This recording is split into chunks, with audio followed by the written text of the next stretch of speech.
Good morning दोस्तों। आज हम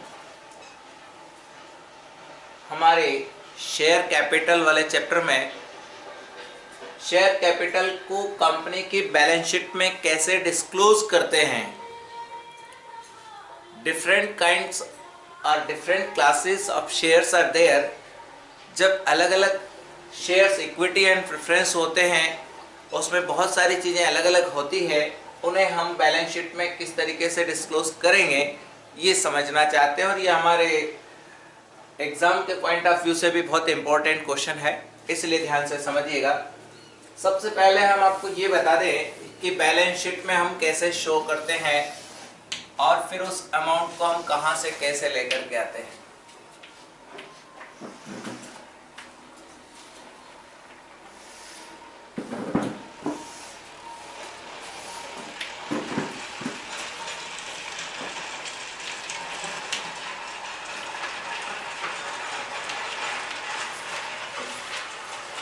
particular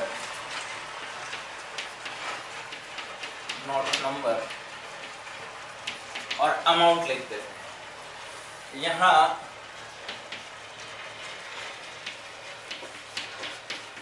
equity and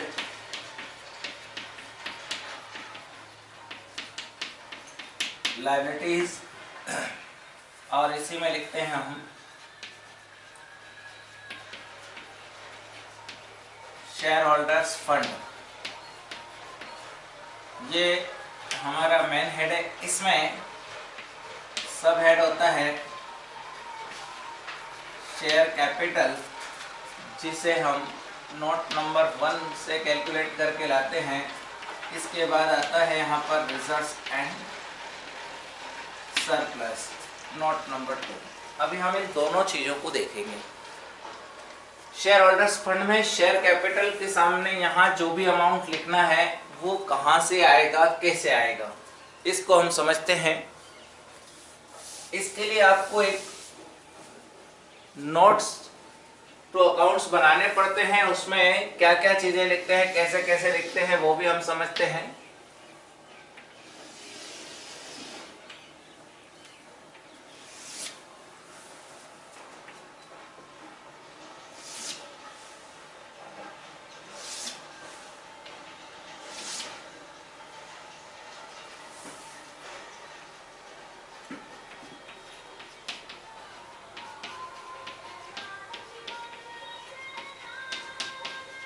notes to accounts.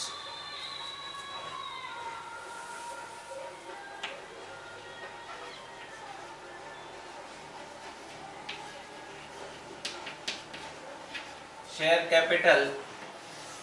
Capital में पहला होता है हमारा authorised share capital.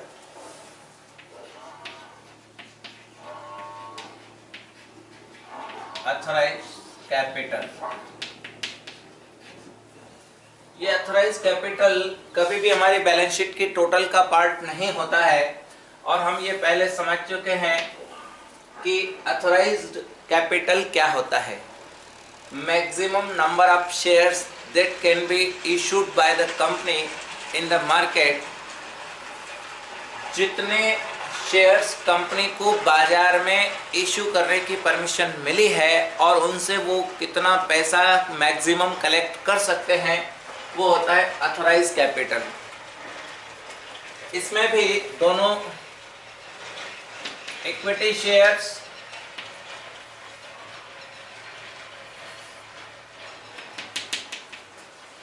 Of ₹10 each. मैं यहाँ कुछ भी नंबर लिख दूं कि 10,000 शेयर्स इक्विटी के हम मीन्स कंपनी अपनी लाइफ में इशू करके पब्लिक से 10 रुपए के हिसाब से 1 लाख रुपए ले सकती है। तो ये आपका इक्विटी शेयर कैपिटल का अथॉराइज कैपिटल है इक्विटी शेयर्स में। इसी तरीके से प्रेफरेंस शेयर्स 5,000 ऑफ ₹10 ईच, तो 50,000। then total 1,50,000 authorized capital of the company। Total company अपने लाइफ में 1,50,000 रुपये कलेक्ट कर सकती है। इसमें चेंजेस किया जा सकता है, ऐसा नहीं। Alteration of articles of association and memorandum में चेंजेस करके इसको हम बढ़ा सकते हैं। तो ये था ऑथोराइज कैपिटल। इसके बाद आता है, जरूरी नहीं कि हम आज जो शेयर इशू कर रहे हैं, इशूड कैपिटल वो पूरा ऑथोराइज के बराबर हो। हाँ, अगर हो तो सकता है। तो ऑथोराइज कैपिटल से ज्यादा इशूड कैपिटल कभी नहीं हो सकता है। इशूड कैपिटल या तो ऑथोराइज के इक्वल होगा या उससे कम होगा। हमने यहाँ पर 10,000 इक्विटी शेयर्स और 5,000 प्रेफरेंस शेयर्स लिए हैं। अब हम उसमें से इशू करते हैं आज इक्विटी शेयर्स 8,000 ऑफ ₹10 ईच। आज हम 8,000 शेयर्स को इशू कर रहे हैं, means 80,000 from equity and similarly from preference shares 4,000 of ₹10 each, तो 40,000, 1,20,000 ये हमारी इशूड कैपिटल हो। अब आता है subscribe and paid up capital. Subscribe and paid up capital, ये बहुत इंपॉर्टेंट पॉइंट है, क्योंकि हर बार सब्सक्राइब उतना ही नहीं होता है जितना कि हम इशू कर रहे हैं। तो हमारा सब्सक्राइब के भी दो पार्ट होते हैं। एक होता है subscribe and fully paid up, और एक होता है subscribe but not fully paid up.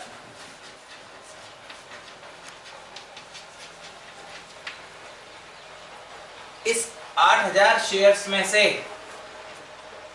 हमारे पास कितने के लिए सब्सक्रिप्शन आया है और उसमें से कितने लोगों ने पूरा पैसा दे दिया और कितने लोगों ने पूरा पैसा नहीं दिया, दोनों को अलग अलग। जिन लोगों ने पूरा पैसा दे दिया है, जितना हमने मांगा और पूरा दे दिया है, उन्हें हम subscribed and fully paid up वाले पॉइंट में लिखेंगे। मैं यहाँ मान लेता हूँ कि इक्विटी शेयर्स, इसमें से 7,000 शेयर्स ऑफ ₹10 ईच, इन लोगों ने पूरे पैसे दे दिए हमको, लेकिन जो 1,000 बचे हुए हैं इक्विटी शेयर्स 1,000 ऑफ ₹10 ईच, इन लोगों से हमको मिलना था 10,000, but calls in arrear 1,000 into 4 ऐसा मैंने एज्यूम किया है, तो हमको 6,000 रुपीज पार्टली पेड अप वालों से मिले हैं या नॉट फुली पेड अप वालों से मिले हैं। तो देखिए 8,000 यानी कि फुल सब्सक्रिप्शन था, 7,000 ने पूरा पैसा दे दिया और 1,000 वालों ने केवल 6 रुपए दिए हैं, 4 रुपए अभी नहीं दिए, तो हमने माइनस कर दिया। इसी तरीके से 9% प्रेफरेंस शेयर, हम यहाँ 3,500 ऑफ ₹10 ईच, 3,500 वालों ने तो पूरा पैसा दे दिया हमको 35,000, लेकिन जो 500 बचे हैं उसके लिए 9% preference share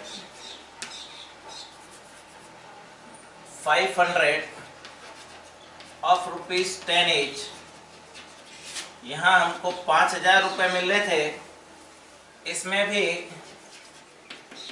calls in arrear 500 पर हम मान लेते हैं कि 3 रुपया नहीं मिला, मीन्स 1,500 नहीं मिले, तो 3,500 रुपीज हमको रिसीव हो गए। इसके बाद एक चीज और है अभी, वो है ऐड कर देते हैं हम जो फॉरफीचर का बैलेंस बचता है।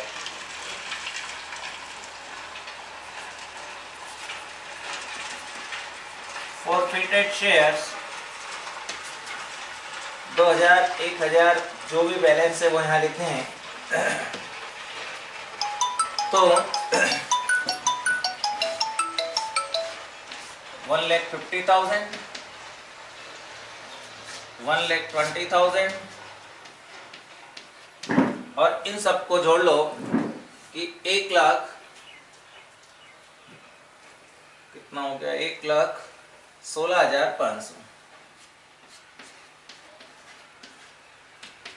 तो आप यहां पर जो अमाउंट लिखेंगे वो होगा 1,16,500। ये था हमारा शेयर कैपिटल को हम कैसे बैलेंस शीट में डिस्क्लोज करते हैं उससे रिलेटेड पॉइंट।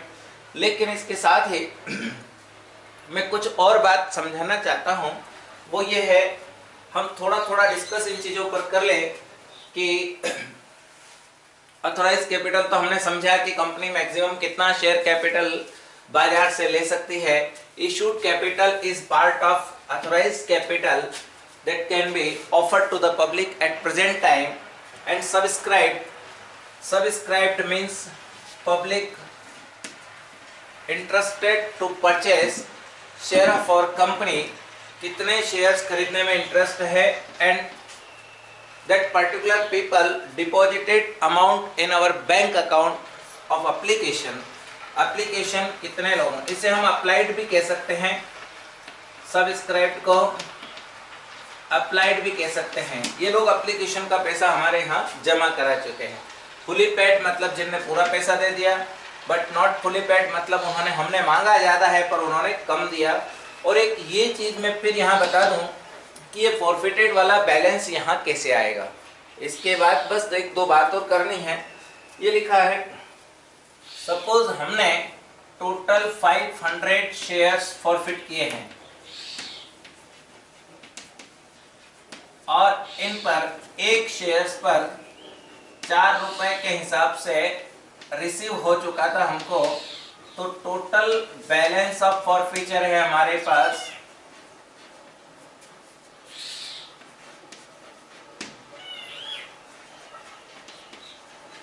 फॉरफिटेड अमाउंट है हमारे पास 2000। पर इस 500 में से हमने कुछ शेयर्स री इश्यू कर दिए हैं और कुछ शेयर्स अभी री इश्यू नहीं किए हैं। तो मैं ये कह दूं कि इसमें से हमने 200 शेयर्स को री इश्यू किया है और 300 शेयर्स जो कि अभी री इश्यू नहीं हुए हैं। तो पहले आपको ये देखना पड़ेगा कि इस 2000 में इनसे रिलेटेड कितना पैसा है प्रोपोर्शनेट। तो हम ये टोटल देख लेते हैं कि 2000 rupees on 500 shares, then what will be amount for 200 shares. तो ये हो जाता है हमारा 800 रुपए। और इसी तरीके से इधर 2000 on 500, then what will be on 300, 1200 रुपए। ये है आपका बैलेंस जो हमने री इशू नहीं किया, वो आपको यहां पर ऐड करना है 1200 रुपए।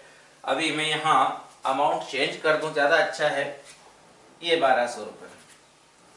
तो अब ये अमाउंट भी चेंज हो जाएगा हमारा। ये कितना हो जाएगा, 1,00,000 और 8 और 6 14 और 1 15, 15,700। अच्छा है।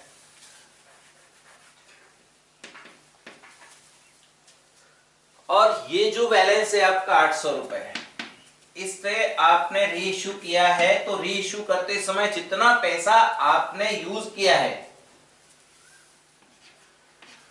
Use at the time of